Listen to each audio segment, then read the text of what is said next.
Hello everyone, I am here on behalf of Proton Engineers.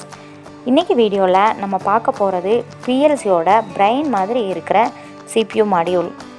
CPU Module PLCக்குள்ளே இன்பில்டாகவும் தனியாக separate மாடியூலாகவும் ரெண்டு டைப்பில் இருக்குது. இதுதான் PLCயோட neural system like human brain. இந்த CPU மாடியூலில் மெமரி செக்ஷனும் பில்டுன்னா தான் இருக்கும். CPU மாடியூலுங்கிறது சிம்பிளாக combination of RAM, ROM memory and central processor. டெம்ப்ரவரியாக ஒரு டேட்டாவையோ இல்லை ப்ரோக்ராமையோ ஸ்டோர் பண்ணுறதுக்கு யூஸ் பண்ணுறது தான் ரேம் மெமரி. PLC ஃபங்க்ஷன் ஆகிறதுக்கு தேவையான ஆப்ரேட்டிங் சிஸ்டம், டிரைவர் சாஃப்ட்வேர், அது போக அப்ளிகேஷன் ப்ரோக்ராம்லாம் இன்க்ளூட் பண்ணது தான் ரோம் மெமரி.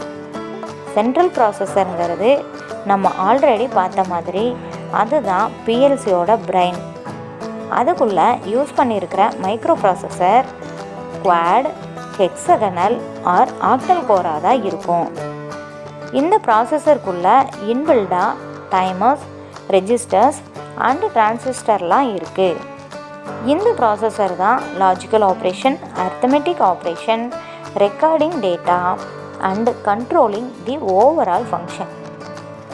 CPU டேட்டாவை சென்சாரில் இருந்து ரீட் பண்ணி அதை ப்ராசஸ் பண்ணி எந்த அவுட்புட்டை கண்ட்ரோல் பண்ணணும்னு டிசைட் பண்ணும்.